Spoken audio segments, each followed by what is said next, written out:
Hello, everyone, and welcome to the Tracy Show. You know it is Tracy with an I, not with a Y. If you all have been following me from day one, you all know I love my history. I love to teach. I love to learn. So I am back with another video. I'm going into my old roots, and today we're going to talk about Pharaoh. Yes, Pharaoh, the first black man to hold a position in the White House. Let's get into it. Everett Frederick Morrow was born April 20th, 1909. He was the first African American to hold an executive position at the White House. He served President Dwight Eisenhower as administrative office for special projects from 1955 to 1961. Morrow was born in Hackensack, New Jersey. Morrow's father was John Eugene Morrow, a library custodian who became an ordained Methodist minister in 1912, and his mother was Mary Ann Hayes, a former farm worker and maid. His grandparents had been enslaved.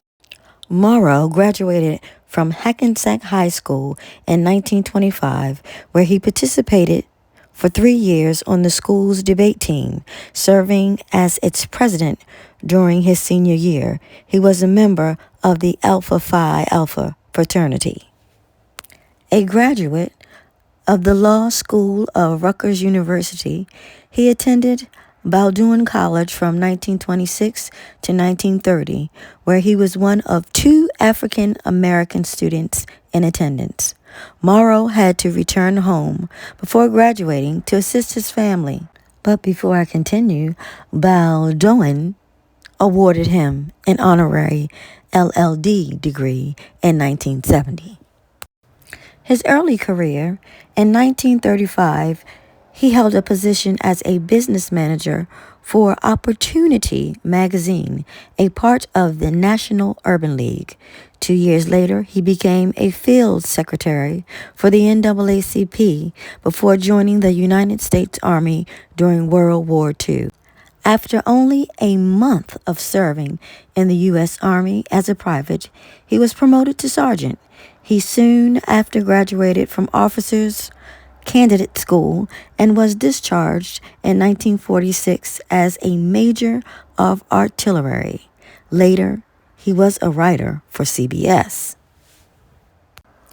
After serving on Eisenhower's 1952 campaign staff, Morrow served as an advisor at the U.S. Commerce Department.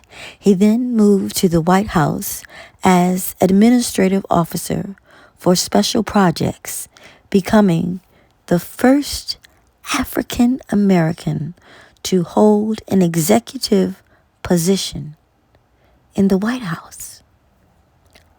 Trump, he should be on your Walk of Fame. You should have a Walk of Fame for African Americans up in there. Trump, you should do that. All right, but let's keep going.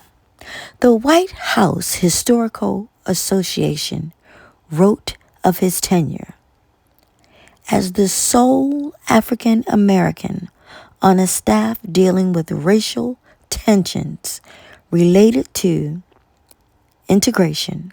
Morrow faced difficult personal and professional struggles at the White House. The Supreme Court's landmark Brown versus Board of Education ruling, the Montgomery bus boycott, and the Little Rock crisis were the backdrop for Morrow's White House years. On a staff with a civil rights policy that was at best cautious, Morrow was often frustrated and angered. He lived at a time when qualified African Americans were excluded from high-level political positions. Sounds like we're right back there. But let's keep going. Morrow as a black first found relations within the president's official family to be correct in conduct, but cold. Morrow campaigned for Richard Nixon in Nixon's unsuccessful 1960 presidential campaign, including a prime-time speech at the Republican National Convention and a role in the vice presidential selection caucus. His post-White House life. In 1964, Morrow became the first African-American vice president of Bank of America, retiring from the company in 1975. He passed away on July 19, 1994, at the Mount Sinai Hospital in Manhattan. After his 1960 campaign, Morrow wrote a book on his experiences.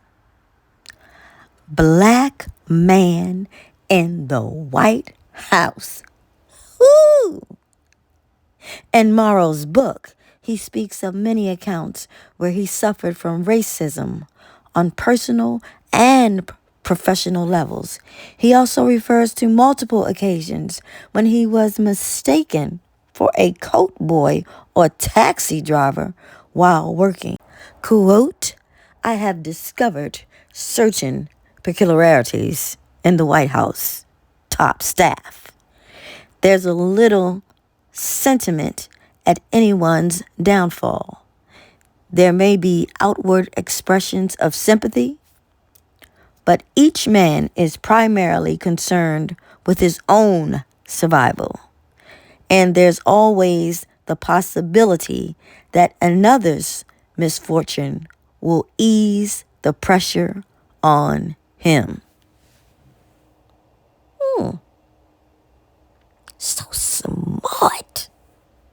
He had no idea that in the year of 2025, this would still be going on. But let's continue. In 1973, Morrow published his first autobiography. Oh my goodness, this man is a writer. Just writing up. Yes. Called, or should I say titled, Way Down South, Up North. Oh, I love that title. Way Down South, Up North. Focusing on racism up north in the hometown of Hackensack, New Jersey. In 1980, after retiring from Bank of America, Morrow published his last autobiography, titled 40 Years I Gone a Pig, A Black Man's View from the Top. If you're still with me, learning and loving it, please hit that like and subscribe and the post notification bells. I have a little bit more to say about Mr. E. Morrow. Some of his papers are at the Eisenhower Presidential Library, the Chicago Public Library's Vivian G. Harsh Research Collection of Afro-American History and Literature. Again, Mr. Morrow passed away on July 19th, 1994, at the age of 85 in New York. I must say, I am absolutely, as usual, I am just overwhelmed and it just brings me great joy to know about this African American history that I didn't even know of until today. Now, everything I told you about his books and everything, y'all better go get it because Trump will take it. He will say he did too much. He did too much. Take him out of whatever museum, wherever he is, take it down. They don't need to know nothing about his history. Yeah. So go read about and teach about and be proud about Mr. E. Frederick Morrow. On the way out, don't forget to like this video, share this video, and comment on this video. Thank you.